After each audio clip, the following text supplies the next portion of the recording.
Hello dear student, myself Mohammad Imran Ansari.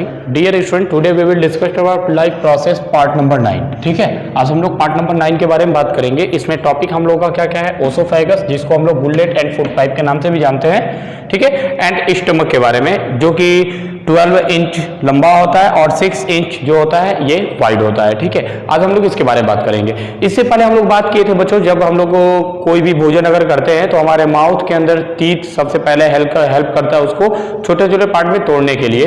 तो teeth के बारे में हम लोगों ने अच्छे से जान लिया था, कितने टाइप्स के टीथ होते हैं, कब कब आते हैं, इस बारे में हम लोग जाना था. उसके बाद से मैंने सलाइवरी ग्लैंड के बारे में बताया था, जहां से लार सीक्रेट होता है, सलाइवा सीक्रेट होता है, उसके बारे में मैंने आपको समझाया था. आज हम लोग डियर स्टूडेंट्स बात करेंगे.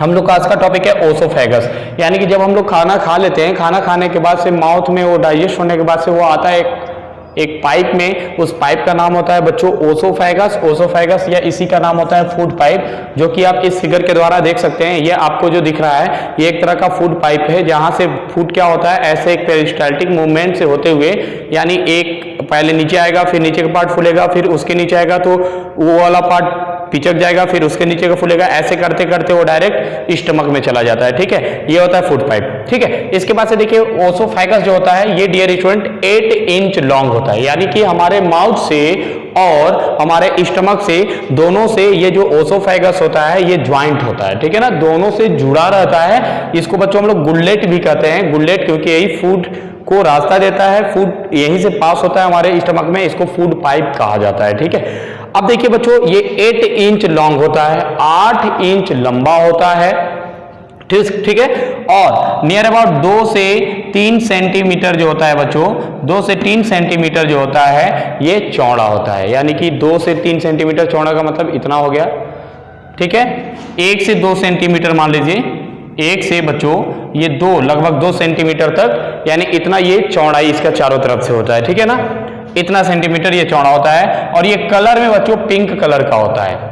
ठीक है, गुलाबी कलर का होता है. और ये किससे ज्वाइंट होता है, हमारे माउथ और हमारे स्टमक दोनों से ये ज्वाइंट होता है. यानी माउथ से जो भी हम लोग भोजन करते हैं वो भोजन इसी रास्ते से होते हुए हमारे डायरेक्टली स्टमक में चला जाता है. समझ में आ गया. अब देखिए बच्चों हम लोग स्टमक का बात करेंगे. तो स्टमक यानी कि पेट, स्टमक जो होता है बच्चों अमाशय इसको कहते हैं. आप पहले ये जान लीजिए कि ओसोफेगस में फूड का डाइजेशन नहीं होता है. फूड का डाइजेशन केवल माउथ में होता है और स्टमक में अब होगा. ठीक है, इसके बाद से ये आ जाता है स्टमक में. स्टमक जो होता है ये होता है 12 इंच लॉन्ग, 12 इंच जो होता है ये लंबा होता है, और 6 इंच वाइड यानी 6 इंच जो होता है ये चौड़ा होता है. इसको याद रखिएगा.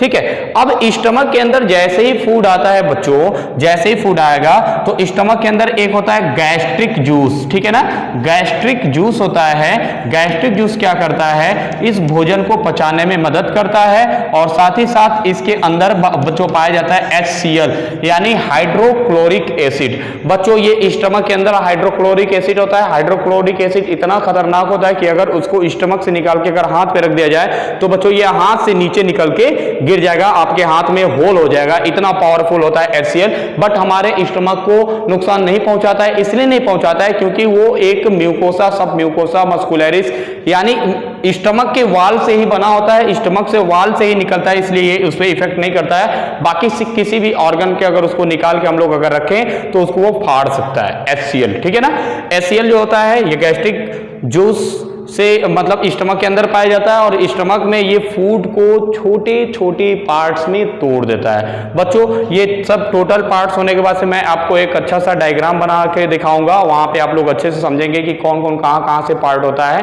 अगर आप पहले भी बना लिए, बहुत सारे बच्चे आप पहले भी बना सकते हैं, तो कोई दिक्कत नहीं हो, बना के दिखा सकते हैं. अब देखिए बच्चों यहाँ पर मैंने आपको बताया ओसोफेगस और स्टमक के बारे में. इसको आप लोग अच्छे से याद रखिएगा, इसको नोट्स में भी आप लोग बनाते रहिए.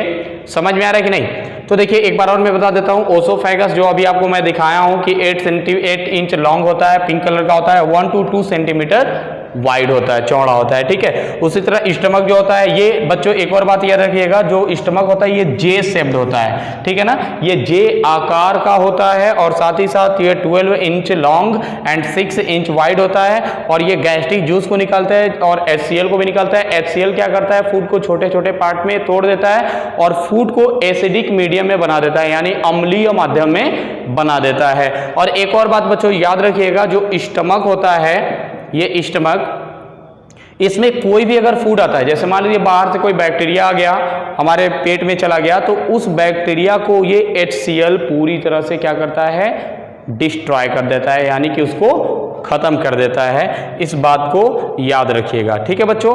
तो आज के लिए इतना ही रहने देते हैं बच्चों, कल इसके बारे में हम लोग बात करेंगे। एक बार थोड़ा सा आप लोग स्टमक को फिगर के द्वारा देख सकते हैं, ये स्टमक आपको दिख रहा होगा, ये एक अमाशय है, अमाशय में फूड यहीं पे आके इकट्ठा होता है और नियर अबाउट बच्चों आपको मैं बता दूं, यहाँ से 5 से लेके 7 घंटों तक नॉर्मल जो खाना होता है रुका रहता है पेट के अंदर और डाइजेस्ट होता है HCl के द्वारा, जो कि आप लोग यहाँ पे देख सकते हैं। यह है स्टमक का फिगर, ठीक है। तो आज के लिए इतना ही रहने देते हैं। Thank you for watching this video.